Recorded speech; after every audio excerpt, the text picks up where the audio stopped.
Obese woman was traded for meat to a caveman. The caveman's next move shattered everyone. The scorching Arizona sun beat down mercilessly on the dusty main street of Copper Ridge, where even the tumbleweeds seemed too tired to roll. Martha Henderson pressed her worn handkerchief against her forehead, trying to absorb the perspiration that constantly beaded there despite the shade of Morrison's general store. At 45, she had learned to navigate the cruel whispers that followed her wherever she went, but today they seemed particularly sharp. "Look at the size of her," sneered Mrs. Whitman to her companion, not bothering to lower her voice. "Poor Thomas must be rolling in his grave, knowing what his family's come to." Martha's fingers tightened around her empty market basket. 6 months since Thomas had died in the mine collapse, and still his memory was used as a weapon against her. She had loved her husband dearly, and he had loved her, all of her. But the town seemed determined to remember only her failures, not her devotion. "Martha Henderson, there you are." The booming voice of Samuel Henderson, her late husband's brother, cut through the afternoon heat like a rusty blade. Samuel approached with that calculating look she had grown to fear, his pale eyes scanning her with the same expression he used when appraising cattle. "Samuel?" She nodded curtly, gathering her skirts to move past him. But Samuel's weathered hand shot out, gripping her arm with surprising strength. "Now don't go running off. We need to talk about your situation." His voice carried across the dusty street, drawing curious glances from other townspeople. Martha's cheeks burned with embarrassment. "There's nothing to discuss," she whispered, trying to pull away. "I'm managing just fine." Samuel's laugh was harsh and bitter. "Managing? Martha, you can barely afford flour, let alone make it through another winter. Thomas left debts, and I've been more than patient, but what?" The voice came from behind them, low and gravelly like distant thunder. Martha turned to see a figure that made several townspeople step back instinctively. Jake Morrison stood 6 feet tall, his dark hair hanging past his shoulders, a thick beard covering most of his face. His clothes were leather and fur, more suited to the mountains than civilization. Most unsettling were his eyes, pale blue and intense, like a wolf's. The children called him the Caveman, and even the adults spoke his name in hushed, fearful tones. "Jake Morrison." Samuel's voice took on a different tone, businesslike and eager. "Perfect timing. I was just discussing my sister-in-law's predicament with her." Martha watched in growing horror as Samuel's expression shifted, that familiar look of a man about to make a deal that would benefit only himself. "You see, Martha here needs security for the winter, food, shelter, protection. And you need help with your homestead up in those mountains. A woman's touch, cooking, cleaning." Samuel's voice trailed off meaningfully. Jake's intense gaze shifted to Martha, and she felt her face flame with humiliation. She could practically hear the gears turning in Samuel's head, calculating her worth like livestock. "What exactly are you proposing, Henderson?" Jake's voice was quiet, dangerous. Samuel rubbed his hands together. "A trade. Martha for meat. You keep her fed and housed through winter. She takes care of your domestic needs. Come spring, if you're both satisfied with the arrangement." He shrugged, leaving the implications hanging in the desert air. Martha felt the world tilt around her. The whispers of the gathering crowd buzzed in her ears like angry wasps. Mrs. Whitman's sharp intake of breath, young Tommy Crawford's barely suppressed snicker, the way Mr. Peterson averted his eyes in embarrassment, it all crashed over her in waves of mortification. "And what does the lady say about this arrangement?" Jake's question caught everyone off guard, including Martha. No one had bothered to ask her opinion. Martha's throat felt parched, her voice barely a whisper. I don't—" The words stuck like thorns. What could she say? That she was being sold like a broodmare? That her own brother-in-law saw her as nothing more than a burden to be traded away? "The lady needs practical solutions," Samuel interjected smoothly. "Sentiment won't put food on the table or keep the cold out." Jake studied Martha for a long moment, those unsettling blue eyes seeming to see straight through her. When he finally spoke, his words shocked everyone present. "I'll need to think about it." He touched the brim of his worn hat. "Mrs. Henderson." With that, he turned and walked away, leaving Martha standing in the street feeling like she'd just been appraised and found wanting. The crowd dispersed quickly, but not before Martha caught the mixture of pity and disgust in their faces. She stood frozen until Samuel's grip on her arm reminded her she wasn't alone. "Well, that went better than expected," he said cheerfully. "Jake's got resources, Martha. That homestead of his is well stocked, and rumor has it he's got money saved. You could do a lot worse. How can you speak about me like I'm cattle?" The words burst from Martha's lips with more force than she'd intended. Samuel's expression hardened. "Because right now, that's about what you're worth. Face facts, Martha. You're not getting any younger or any smaller. No decent man in this town would take you on, especially not with Thomas's debts hanging over your head. This might be your only chance at security." That evening, Martha sat in her small kitchen, staring at the nearly empty pantry. Samuel's words echoed in her mind, cruel but not entirely untrue. She had no money, no prospects, and winter was approaching fast in the high desert. Thomas's medical bills and funeral costs had eaten through their modest savings, and the mine owners claimed no responsibility for the accident that had claimed her husband's life. She thought about Jake Morrison, the mysterious man who lived alone in the mountains like some kind of primitive. The stories about him varied wildly. Some said he was a former soldier driven mad by war. Others claimed he was part Indian, raised by wolves. Children dared each other to approach his cabin, and traveling merchants spoke of him in whispers, describing a man who could track like a bloodhound and shoot like Annie Oakley. But there had been something in his eyes when he looked at her, something that didn't match the savage reputation. He had asked what she wanted, which was more consideration than anyone else had shown. The next morning brought Jake Morrison to her door. Martha had been hanging laundry behind her small house when she heard the soft whinny of a horse. She peered around the corner to see Jake dismounting from a magnificent black stallion, his movements fluid and careful. In daylight, away from the crowd, he seemed less fearsome, but no less imposing. "Mrs. Henderson?" His voice was gentler than she remembered. "Mr. Morrison." She smoothed her apron nervously. "I wasn't expecting. I wanted to speak with you privately, about Samuel's proposal." Jake removed his hat, revealing dark hair streaked with premature silver. "May I?" Martha gestured toward the small porch, and they sat on opposite ends of her late husband's handmade bench. The silence stretched between them, filled only by the distant sound of the blacksmith's hammer and children playing in the street.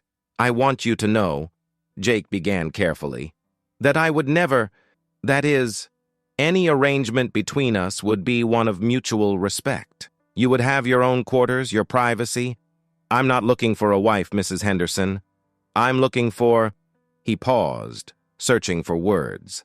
"Someone who understands what it means to be alone." Martha studied his profile, noting the lines around his eyes, the careful way he held himself. "And what would you expect in return? Help with the homestead. Cooking, perhaps some mending.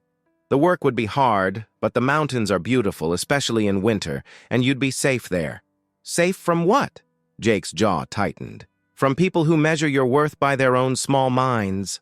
The simple statement hit Martha like a physical blow. When was the last time someone had defended her, even in passing? "I should tell you," she said quietly. I've never been considered a beauty. Even Thomas, bless his soul, married me more for companionship than passion. I can't promise to be what most men expect in a woman." Jake turned to look at her directly, and Martha was struck again by the intensity of his gaze. "Mrs. Henderson, I spent 3 years in the war watching good men die for nothing. I've seen enough of what passes for civilization to know that most people wouldn't recognize genuine worth if it bit them on the ass. Begging your pardon." Despite herself, Martha felt her lips twitch at his crude but earnest words. "The truth is," Jake continued, "I need help, and you need security. Samuel's right about that much, but this would be a partnership, not ownership. You'd be free to leave come spring if you choose." Martha considered his offer. What did she really have to lose? Her reputation was already in tatters, her prospects non-existent. At least with Jake Morrison, she might have a chance at dignity. "When would we leave?" she asked. "Tomorrow, if you're willing. Weather's going to turn soon, and the mountain passes can be treacherous." Martha nodded slowly. "I accept your offer, Mr. Morrison." Jake's relief was visible. Jake. Just Jake. The next morning dawned clear and cold, with the promise of winter riding the wind from the north. Martha stood on her small porch with a single traveling bag, having sold what little furniture she owned to pay off her remaining debts.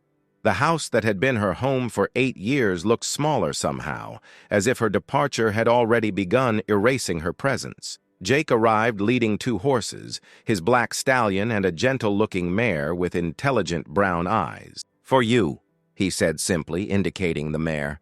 "Her name is Sage. She's steady and sure-footed on mountain trails."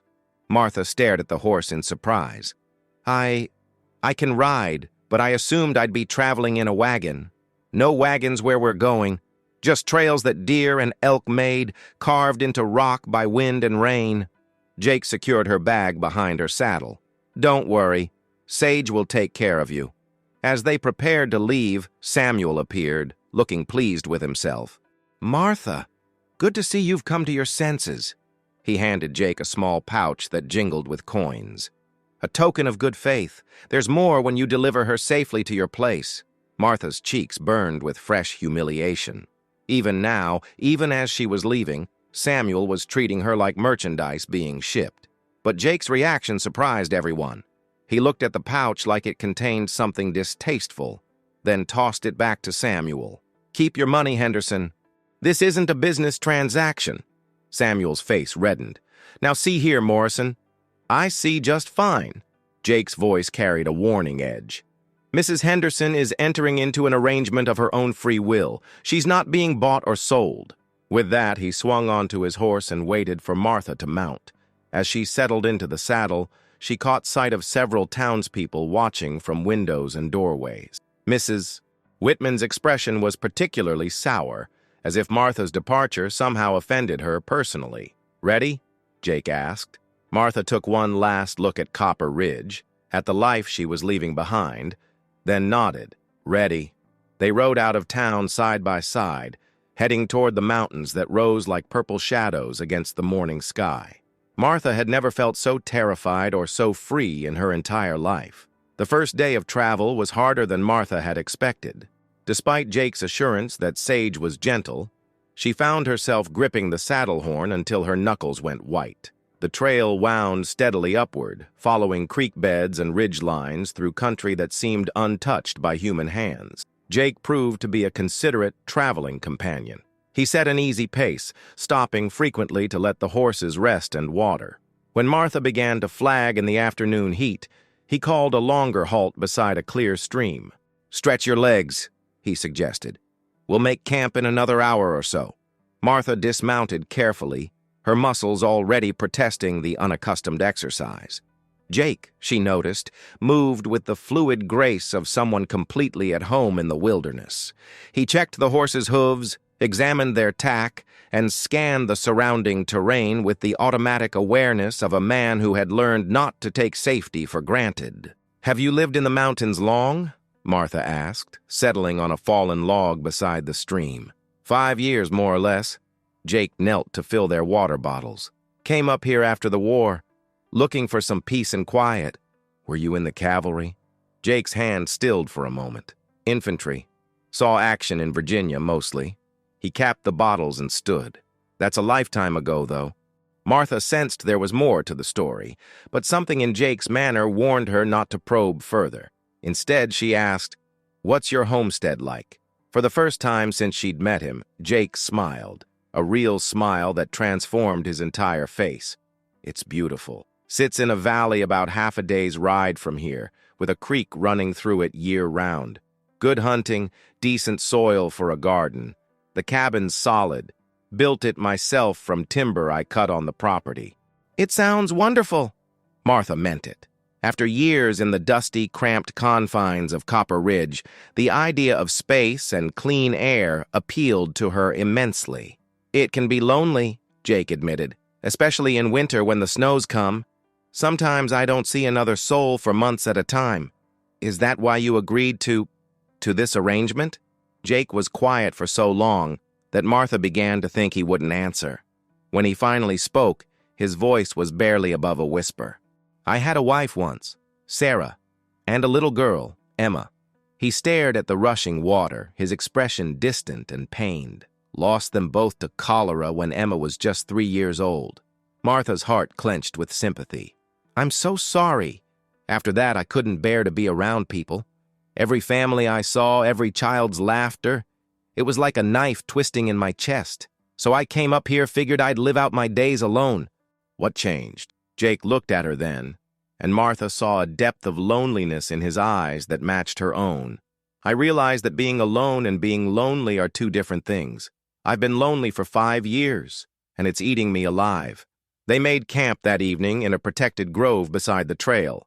Jake proved surprisingly domestic, efficiently setting up their bedrolls and building a small fire while Martha tended to the horses under his patient instruction.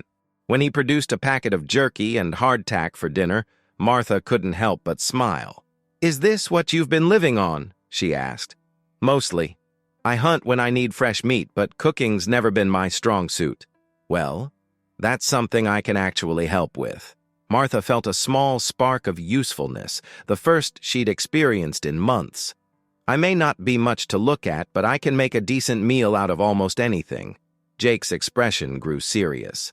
Martha, may I call you Martha? You need to stop doing that. Doing what? Putting yourself down. You're not much to look at. You're a handsome woman with kind eyes and a gentle manner. The fact that you don't fit some narrow idea of beauty doesn't make you any less valuable. Martha felt heat rise in her cheeks, not from embarrassment this time, but from something she hadn't felt in years, genuine appreciation. Thank you, she whispered. That night, lying in her bedroll beneath a canopy of stars unlike anything visible from town, Martha allowed herself to hope that maybe, just maybe, she was heading toward something better than mere survival. The second day brought them higher into the mountains, where the air grew thin and crisp. Martha found herself breathing hard from the altitude, but the scenery was so spectacular that she hardly minded. Pine forests stretched as far as the eye could see, broken by meadows carpeted with wildflowers and rocky outcroppings that offered stunning views of the valleys below. They stopped for lunch beside a natural spring where the water bubbled up from deep underground, so cold and pure it made Martha's teeth ache. Jake shared more jerky and some dried fruit, but Martha could see their supplies running low. Is there game up here? She asked, more out of curiosity than concern. Plenty. Deer, elk, wild turkey, even some buffalo in the higher meadows, though they're getting scarce. Jake's eyes took on that distant look again.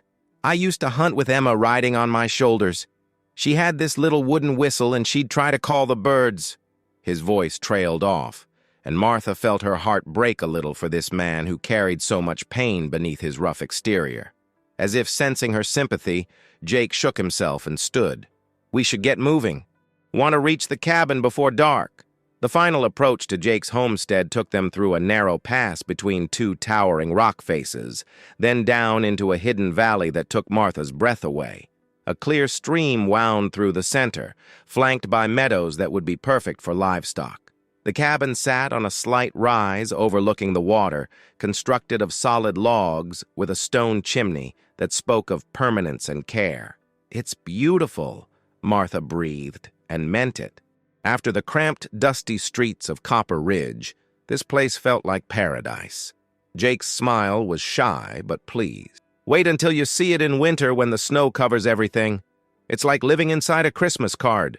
As they approached the cabin, Martha could see that despite Jake's rough appearance, he was a man who took pride in his home. The logs were chinked properly, the roof looked sound, and there was even a small garden plot beside the house, though it had clearly been neglected. Jake helped her down from Sage, his hands gentle and respectful. Your room's inside, he said. I've been preparing it since we made our arrangement. The cabin's interior was a revelation. Far from the primitive cave Martha had half expected, it was comfortable and well-appointed. A stone fireplace dominated one wall, surrounded by handmade furniture that showed real craftsmanship. Bookshelves lined another wall, filled with volumes that made Martha's eyes widen in surprise. "You read?" she asked. Jake's cheeks reddened slightly. "Sarah was a schoolteacher. She insisted on it, said no man of hers would be ignorant." He gestured toward a door on the far side of the main room. "Your quarters are through there." Martha's room was small but private, with a real bed covered in quilts that looked handmade. A washstand stood in one corner, and pegs on the wall provided places to hang her few belongings. Most surprisingly, there was a window that looked out over the valley, offering a view that would have cost a fortune in any city. "It's perfect," she said sincerely. "Thank you." Jake nodded awkwardly. "I'll see to the horses. Take your time settling in." As Martha unpacked her meager possessions, she couldn't help but notice the care Jake had taken in preparing for her arrival. The washstand was stocked with soap and fresh towels. A small mirror hung on the wall. Nothing fancy, but clean and useful. Even the bed had been made with obvious attention to comfort. For the first time in months, Martha felt like she might actually have found a place where she could belong. Part 2. The Unexpected Transformation. Over the following days, Martha and Jake settled into a routine that surprised them both with its natural rhythm. Martha rose early to prepare breakfast, real meals with eggs from Jake's small flock of chickens and vegetables from his neglected garden, which she immediately set about reviving. Jake tended to the livestock and maintenance tasks around the property, but always made time to show Martha the ins and outs of mountain living. "The key," he explained as they worked together to repair a section of fence, "is to think like the weather. Up here, storms can come out of nowhere, and winter lasts longer than you'd expect. Everything we do has to be with an eye toward survival." Martha found herself fascinated by the complexity of Jake's operation. What had appeared to be a simple mountain retreat was actually a carefully planned homestead designed for complete self-sufficiency. He had a smokehouse for preserving meat, a root cellar for storing vegetables, and even a small workshop where he crafted furniture and tools. "You learned all this in the army?" she asked one afternoon as she watched him repair a harness with neat, precise stitches. "Some of it. The rest came from necessity." Jake's hands never paused in their work. "When you're alone up here, you learn fast or you don't survive." But it was in the evenings that Martha began to see past Jake's rough exterior to the man beneath.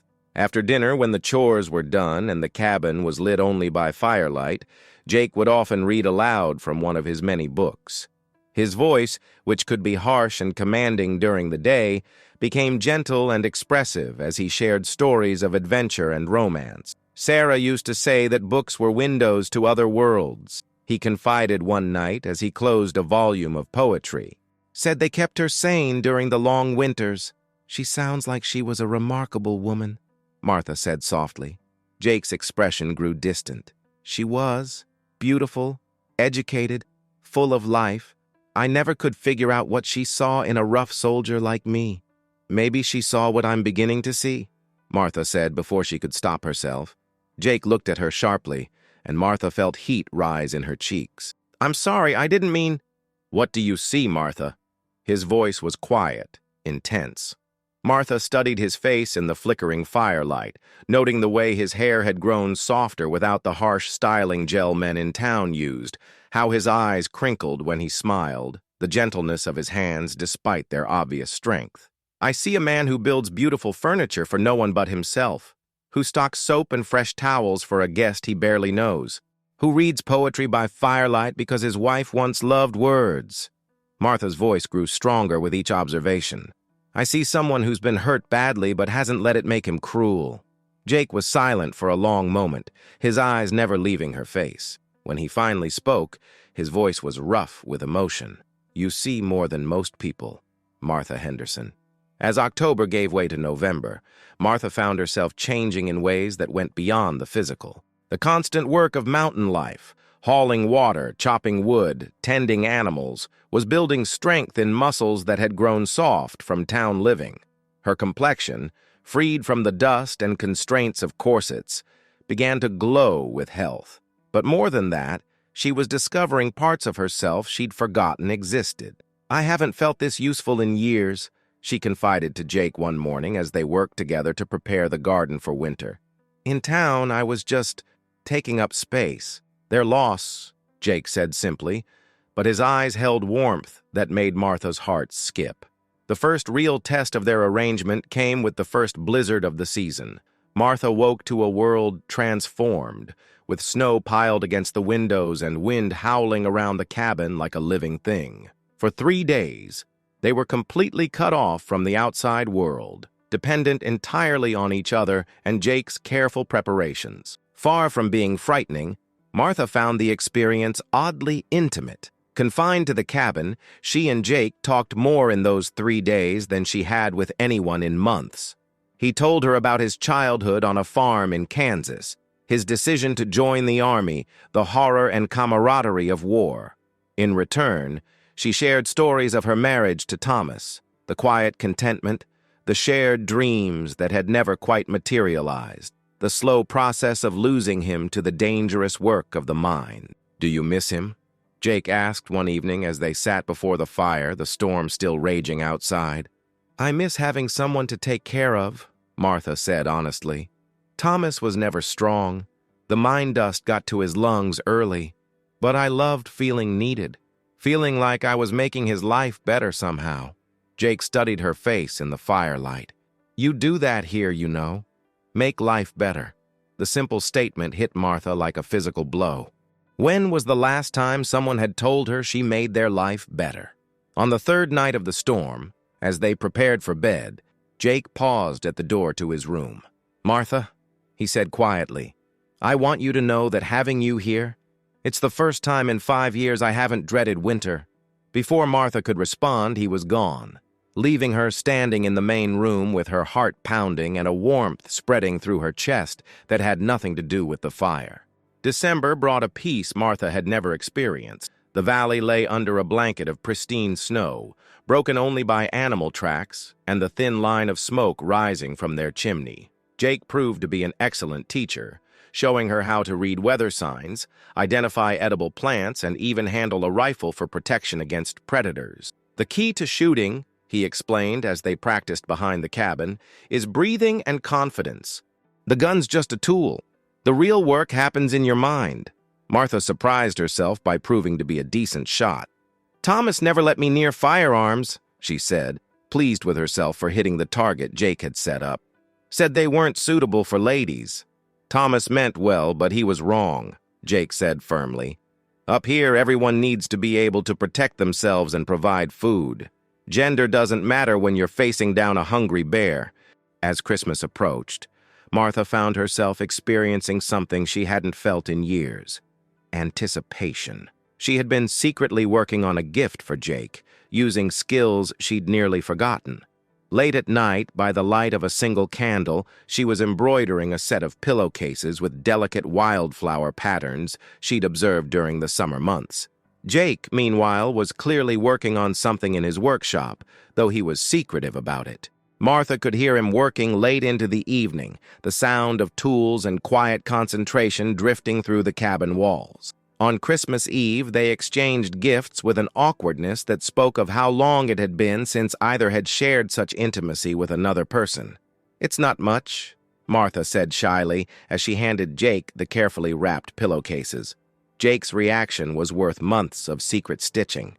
His eyes widened as he examined her handiwork, his fingers tracing the delicate embroidery with something approaching reverence. "Martha, these are beautiful. I haven't had anything this fine since—" He didn't finish the sentence, but Martha understood. "Since Sarah." Jake's gift to her was a revelation, a beautifully crafted jewelry box made from local pine with intricate carved flowers decorating the lid. But when Martha opened it, she gasped. Inside, nestled in silk that must have cost Jake dearly, was a delicate silver locket. "Jake, I can't accept this. It must have been terribly expensive." "Open it," he said quietly. Inside the locket was a tiny pressed wildflower, one of the mountain blooms that had caught Martha's attention during the summer. It was such a thoughtful, personal touch that Martha felt tears spring to her eyes. It's the most beautiful thing anyone's ever given me, she whispered. They sat by the fire that night, closer than they had ever sat before, and Jake read Christmas stories until Martha's eyes grew heavy. As she prepared to retire to her room, Jake caught her hand gently. "Martha, I need you to know something." His voice was serious, intense. "These past few months, having you here, you've brought this place back to life, brought me back to life." Martha felt her heart begin to race. "Jake, I know this wasn't supposed to be, we agreed this was just practical, but..." Jake's usual eloquence seemed to desert him. "What I'm trying to say is, you mean more to me than I expected, more than I thought I could feel again." Martha looked into his eyes and saw not the wild mountain man of Copper Ridge's rumors, but a gentle, damaged soul who had somehow found his way back to hope. "You mean more to me, too," she whispered. Jake's hand came up to cup her cheek, his thumb brushing away a tear she hadn't realized was falling. "May I kiss you, Martha?" She nodded, and when Jake's lips met hers, it was with a tenderness that took her breath away. This wasn't the desperate passion of youth, but something deeper and more precious, the careful, grateful love of two people who had thought their chance at happiness was over. When they finally broke apart, Jake rested his forehead against hers. "I never thought I'd feel this way again," he murmured. "Neither did I," Martha admitted. "I thought I was past all this. Too old, too beautiful for your own good," Jake finished, silencing her protests with another soft kiss. That night, Martha lay in her bed staring at the ceiling, her fingers touching her lips where Jake's kiss still lingered. For the first time in her adult life, she felt truly, completely desired, not as a convenience or a settlement, but as a woman worth cherishing. January brought the deepest cold Martha had ever experienced, but also a new intimacy between her and Jake. They moved around each other with increasing familiarity, their hands brushing as they worked, their conversations punctuated by shared glances and small smiles. Jake began joining her in the kitchen as she cooked, not to help, but simply to be near her. Martha found excuses to visit his workshop, fascinated by his skill with wood and leather. "You could make a fortune in town with work like this," she said one afternoon, admiring a chair he was crafting with intricate detail. Jake's expression darkened slightly. "I have no desire to go back to town, Martha. People there..." He paused, choosing his words carefully. "They see what they expect to see. Up here I can be myself." Martha understood. Up here, she could be herself too. Not the awkward spinster or the burdensome widow, but simply Martha, a woman capable of love and deserving of respect. It was in February, during another blizzard that trapped them in the cabin for a week, that their relationship crossed the line from friendship to something deeper. They had been reading together, Martha curled against Jake's side on the small sofa he'd built for two, when she looked up to find him watching her with an expression that made her breath catch. "What?" she whispered. "I love you, Martha," Jake said simply. "I know it's soon, I know it's complicated, but I can't keep pretending I don't."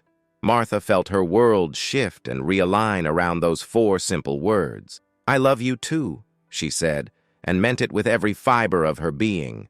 This time when Jake kissed her, there was nothing hesitant about it. This was the kiss of a man claiming his woman, and Martha responded with passion she hadn't known she was capable of.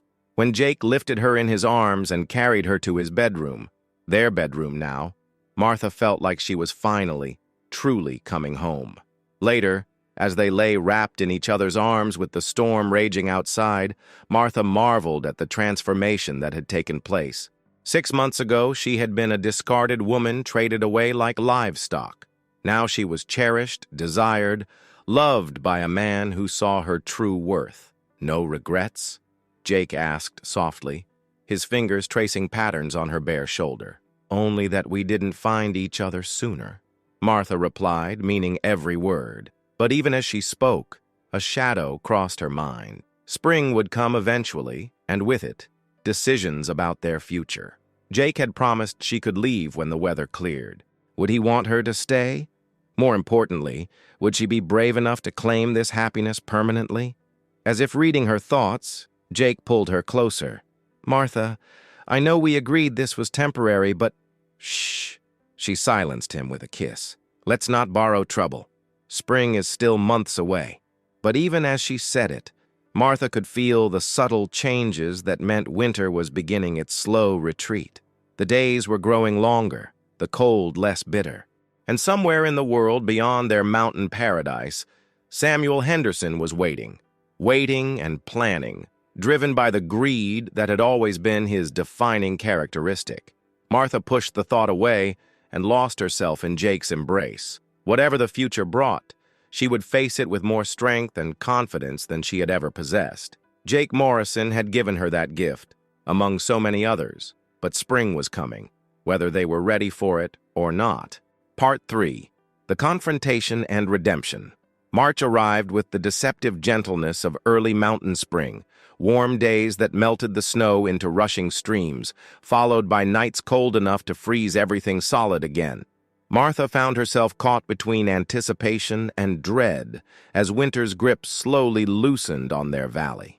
Each passing day brought them closer to the outside world, to decisions that had seemed safely distant just weeks before. She was hanging washing on the line Jake had strung behind the cabin when she first spotted the smoke rising from the eastern ridge. Thin and gray against the morning sky, but unmistakably from a campfire. Jake emerged from the barn at her call, his expression growing grim as he studied the distant signal. "Could be hunters," Martha said hopefully, though her voice betrayed her doubt. Jake's jaw tightened. "Maybe. Or it could be someone who's been waiting for the passes to clear." He turned to her, his blue eyes serious. "Martha, I need to tell you something.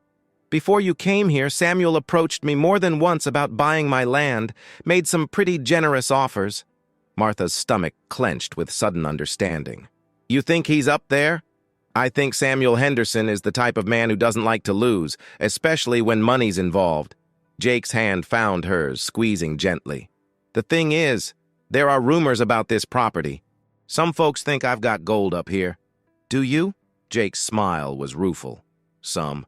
Nothing like they imagine, but enough that greedy men might take risks for it." Martha felt ice form in her veins despite the warming spring air. "What do we do?" "We prepare for trouble," Jake said grimly, "and we hope I'm wrong." But Jake's instincts, honed by years of war and wilderness living, proved accurate. That afternoon, as Martha worked in the garden plot they had prepared for spring planting, she heard the sound of approaching horses. Multiple horses, moving with the deliberate pace of men who knew exactly where they were going. Jake appeared at her side instantly, a rifle cradled in his arms. "Get inside," he said quietly. "Now." Through the cabin window, Martha watched as 5 riders emerged from the tree line. Samuel Henderson led the group, his pale eyes scanning the homestead with obvious calculation. Behind him rode 4 men Martha didn't recognize, hard-faced individuals who carried themselves like professional gunmen. "Morrison!" Samuel called out cheerfully, as if this were a social visit. "Beautiful place you got here. Mind if we water our horses?" Jake stepped onto the porch, his rifle held casually but ready. "State your business, Henderson." Samuel's smile never wavered, but Martha could see the cold ambition in his eyes even from her hiding place. "Just checking on my sister-in-law, making sure you've been taking proper care of our Martha." "Mrs. Henderson is doing fine," Jake replied, his voice carefully neutral. "Oh, I'm sure she is." Samuel's gaze swept over the cabin, the outbuildings, the obvious prosperity of the homestead. "In fact, I'd say she's doing better than anyone expected. Funny thing about women, they have a way of landing on their feet, don't they?" One of Samuel's companions, a lean man with dead eyes and a tied-down holster, shifted restlessly in his saddle. "This is taking too long, Henderson. Let's just—" "Patience, Cole," Samuel interrupted smoothly. "We're just having a friendly conversation here." He turned back to Jake. "The thing is, Morrison, I've been hearing some interesting stories about this place. Stories about gold hidden in these mountains." Jake's expression didn't change. "People tell a lot of stories. They do indeed, but some stories are worth investigating, don't you think?" Samuel's voice took on a harder edge. "See, I've got myself a bit of a problem. Made some investments that didn't pan out, borrowed money from some very unforgiving people. The kind of people who don't accept excuses. Martha pressed her hand to her mouth, understanding dawning with horrible clarity. Samuel hadn't come for her. He'd come for Jake's gold. She was just a convenient excuse. That's unfortunate, Jake said evenly. But it's not my problem. Samuel's laugh was harsh. Oh, but it is, friend. You see, I made certain promises to these gentlemen here, promised them a share of whatever treasure we might find up here. And they've come a long way. Endured a cold winter waiting for the passes to clear. They're not the type to go home empty-handed. The man called Cole's hand drifted toward his gun. Enough talk. Where's the gold, mountain man? Martha saw Jake's grip tighten on his rifle, saw him calculate the odds. 5 armed men against 1, even if he was the better shot. Her heart pounded as she realized what was about to happen. But before Jake could respond, another voice cut through the tension. Samuel Henderson, you always were a coward and a fool. All eyes turned toward the cabin as Martha stepped onto the porch, her chin raised and her back straight despite the terror coursing through her veins. She had no weapon, no plan except the desperate hope that her presence might somehow change the dynamics of the confrontation. Martha! Samuel's false cheer rang hollow. There you are! We were just discussing your situation. My situation is just fine, thank you. Martha moved to stand beside Jake, drawing strength from his solid presence. Better than it's been in years. Samuel's expression twisted with something ugly. Is it? Living up here like some kind of savage? Sharing a cabin with a man who's not your husband? What would Thomas think of his precious wife now? The cruel words hit their mark, but instead of crumbling as she once would have, Martha felt anger flare in her chest. Clean, righteous anger that burned away years of shame and self-doubt. Thomas would think I finally found someone who sees my worth, she said clearly, her voice carrying across the valley. Someone who treats me like a treasure instead of a burden. Jake's sharp intake of breath told her he'd heard the love and commitment in her words. But Martha kept her eyes fixed on Samuel. You see, that's where you're wrong, brother-in-law. I'm not the same broken woman you traded away like livestock. I've learned what I'm really worth, and it's more than you could ever understand. Samuel's face darkened with rage. You ungrateful! The lady's not finished talking. Jake's voice cut across Samuel's outburst like a blade. The rifle in his hands was now pointed directly at Samuel's chest. Martha felt a surge of fierce love for this man who had given her back her dignity. What I was going to say, Samuel, is that you've made a mistake coming here. Jake Morrison is worth 10 of you, and this mountain is our home. If you're looking for gold, you're welcome to look, but you won't find what you're expecting. Cole's patience finally snapped. To hell with this. His gun cleared leather with practiced speed, the muzzle swinging toward Jake. But Martha was already moving. Without thinking, without planning, she threw herself sideways, her body colliding with Jake's just as Cole's gun roared. The bullet meant for Jake's heart seared across his shoulder instead, spinning him around and sending his rifle clattering across the porch. Time seemed to slow as Martha watched Jake fall, blood spreading across his shirt. Cole was already cocking his gun for a second shot when Martha did something that surprised everyone present, including herself. She laughed. Not the hysterical laughter of someone who had snapped, but the rich, genuinely amused laughter of someone who had just realized something wonderful. What's so damn funny? Cole snarled, his gun wavering as confusion replaced confidence. You are, Martha said, her voice filled with newfound strength. All of you. You came all this way, waited all winter, risked your lives crossing dangerous mountain passes in early spring. All for what? A handful of gold that couldn't buy what I've found here?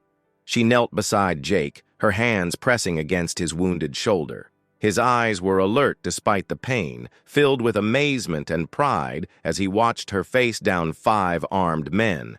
You want to know about treasure? Martha continued, rising to her feet again. I'll tell you about treasure. 6 months ago, I was nothing. A fat, useless woman nobody wanted. Samuel here traded me away like a broken-down horse because he couldn't see my value. Her voice grew stronger with each word. carrying the conviction of someone who had finally discovered her own worth. But this man, she gestured toward Jake, this man saw something in me that I couldn't see in myself. He saw strength and kindness and capability. He saw a woman worth loving, worth protecting, worth building a life with. And he was right. Samuel's sneer faltered as he saw something in Martha's eyes he'd never seen before. Absolute certainty in her own value. So, if you want gold, Martha said, her voice ringing across the valley, you'll have to kill us both, because the only treasure on this mountain worth having is what we've built together. And that's something you can't steal, Samuel. It's something you can't even understand. For a moment, the only sound was the wind through the pines and Jake's labored breathing. Then Cole raised his gun again, his face twisted with frustration and greed. Enough of this crazy talk. Tell us where the gold is, or... The sharp crack of a rifle shot echoed across the valley, but it hadn't come from Cole's gun. Instead, the hired gunman clutched his wrist, his weapon spinning away into the dirt as blood seeped between his fingers. From the tree line emerged 6 men Martha didn't recognize. Mountain folk by their dress, but carrying themselves with military precision. At their head walked a grizzled man with sergeant's stripes still visible on his faded uniform jacket. "Afternoon, Jake," the newcomer called cheerfully. "Heard you might be having some trouble." Jake's pained smile was brilliant. "Sergeant McNeil, good to see you." "Likewise, son." McNeil's keen eyes swept over the scene, taking in the wounded Jake, the defiant Martha, and the 5 would-be robbers. "These the varmints been causing problems?" "Afraid so." Jake struggled to sit up, Martha's arm supporting him. "Samuel here seems to think he has some claim on my property." McNeil's expression hardened as he studied Samuel and his men. "That so? Well, Mr. Henderson, I think you've made a serious error in judgment." "Who the hell are you?" Samuel blustered, though his earlier confidence had evaporated in the face of this new development. "Name's McNeil, Sergeant First Class, retired. These boys here served with Jake during the war. Finest soldiers I ever had the privilege to command." The old soldier's voice carried an authority that made even the hired gunmen shift nervously. "When word got out that someone was planning to rob one of our own, well, we decided to take a little ride." Martha looked around at the circle of weathered faces, seeing in them the same quiet strength she'd learned to recognize in Jake. These were men who had faced death together, bound by loyalty that transcended ordinary friendship. "There's been a misunderstanding," Samuel said quickly, sweat beading on his forehead despite the cool mountain air. "We're family. Martha's my sister-in-law. I was just checking on her welfare." "With 4 armed men?" McNeil's tone was deceptively mild. "That's a mighty peculiar way to pay a social call." One of Samuel's hired guns, apparently realizing how badly outnumbered they were, started to edge his horse backward. McNeil's sharp whistle stopped him cold as 2 more rifles appeared from concealment, their barrels trained on the retreating rider. Now, McNeil said conversationally. "Nobody's leaving just yet. We need to have a little discussion about property rights and the consequences of threatening good people." Martha felt Jake's hand squeeze hers, his touch warm and reassuring despite his injury. Looking around at the faces of these rough, honorable men who had come to defend a friend, she felt a surge of emotion so powerful it nearly brought her to her knees. "Jake," Samuel said desperately, "be reasonable. There's enough gold here for all of us. We could be partners." "There is no us, Henderson." Jake's voice was weak but steady. "And you're right about one thing. There is gold here, but not the kind you can dig up." He struggled to his feet, Martha supporting him, and faced Samuel directly. "The gold is in having friends who'll ride through dangerous country to help you. It's in finding a woman who'll throw herself in front of a bullet for you. It's in building something lasting with your own hands and sharing it with someone who appreciates its value." Jake's arm tightened around Martha's waist. "You see, Henderson, you had treasure all along. Martha was the best thing that ever happened to your family, and you were too blind and greedy to see it. So you threw her away for a handful of coins." Martha felt tears on her cheeks, but for the first time in her life, they were tears of joy rather than pain. "Your mistake. Jake continued, his voice growing stronger, was thinking I was like you, thinking I'd see Martha as something to be used rather than someone to be cherished. But that says more about you than it does about her. Samuel's face had gone pale, his grand plans crumbling around him. You can't just send us away empty-handed. I owe money, dangerous people. That's your problem, McNeil interrupted firmly. But I'll tell you what we're going to do. You boys are going to mount up and ride out of here. You're going to go back down that mountain and tell anyone who asks that Jake Morrison is under the protection of the 23rd Colorado Volunteer Infantry. He paused, letting the threat sink in. And if anyone at all comes bothering these good people again, they'll answer to all of us. Are we clear? The hired gunmen were already reaching for their reins, clearly eager to be away from this place. But Samuel made one last desperate play. "Martha!" he called as she helped Jake toward the cabin. "You're making a mistake. He's just a broken-down soldier playing at being a gentleman. You could have security, respectability." Martha turned back to face him one final time, her expression serene and absolutely certain. "Samuel, for 45 years, I believed what people like you told me about my worth. I believed I was too big, too plain, too much trouble to deserve real love. But Jake showed me the truth, that I'm exactly as valuable as I choose to be." She looked around at the circle of rough, loyal men who had come to defend her new life, then back at Jake, whose eyes held all the love and pride in the world. "You're right that I could have security and respectability back in town, but I already have something better. I have a man who chose me not because he had to, but because he wanted to, who sees me as I really am and loves what he sees." Martha's voice rang clear and strong across the mountain valley. "I have a home where I'm valued, work that matters, and friends who would risk their lives for me. You call that a mistake? I call it a miracle." Samuel's shoulders sagged in defeat. Whatever he had expected from this confrontation, it wasn't this. Martha, standing strong and confident, surrounded by protectors and absolutely certain of her own worth. "Mount up, Henderson," McNeil ordered. "Time for you to go."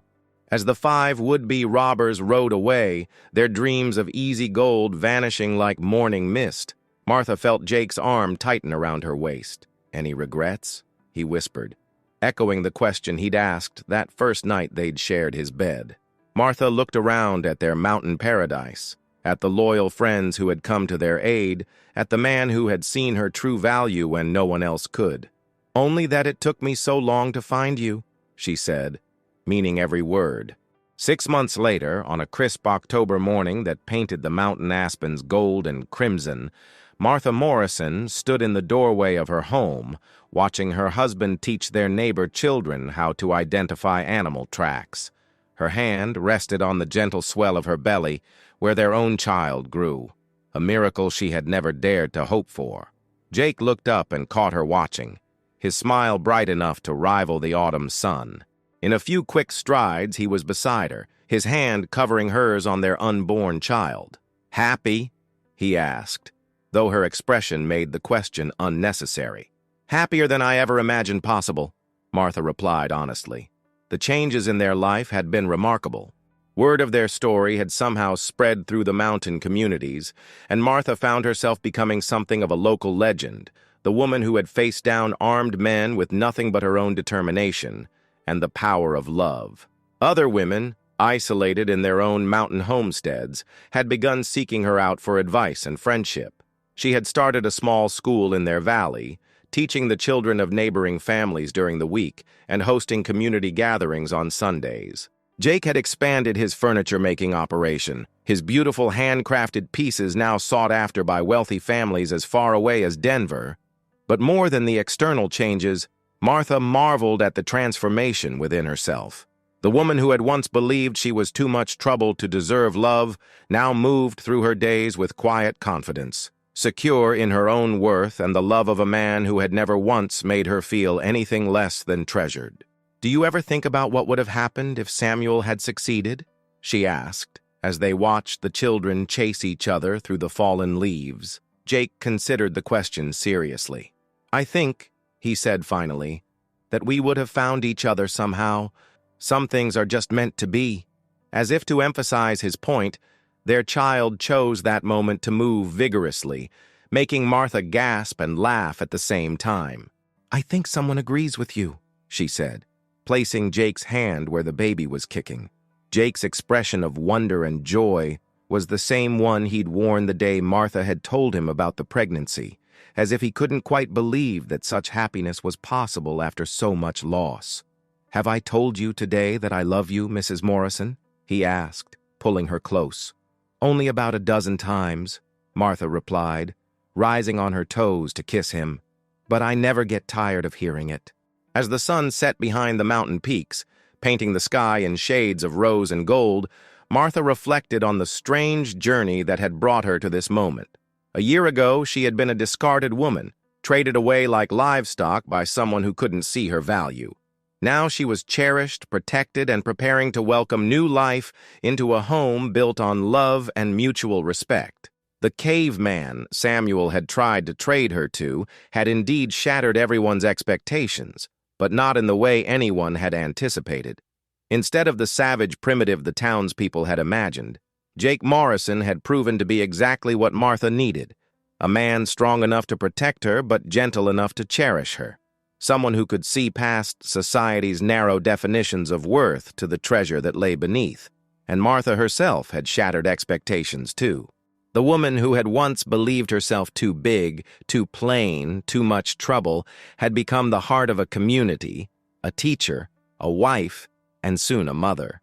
She had learned that true value wasn't determined by others' opinions, but by one's own choices and the love one was willing to give and receive. As night settled over their mountain paradise, and Jake led her inside to their warm, welcoming home, Martha smiled at the thought of how wrong Samuel had been about everything. There was indeed treasure in these mountains, not gold that could be dug from the earth, but something far more precious, the kind of love that transforms ordinary people into their best and truest selves. And that, Martha thought as she settled into Jake's arms before the crackling fire, was worth more than all the gold in the world. Martha's journey from being traded like livestock to becoming a cherished wife and respected community leader reminds us that our worth is never determined by how others see us, but by how we choose to see ourselves. Just like Martha discovered her strength in the most unexpected circumstances, we all have untapped potential waiting to bloom when we're in the right environment with people who truly value us. Her story challenges us to ask ourselves, are we allowing others to define our worth, or are we brave enough to recognize our own value and demand the respect we deserve? Take a moment to reflect on your own journey. What hidden strengths have you discovered about yourself when life took an unexpected turn? Share your thoughts in the comments below about a time when someone saw your true value when you couldn't see it yourself. And don't forget to subscribe to our channel for more inspiring stories that celebrate the incredible resilience and wisdom that comes with life experience.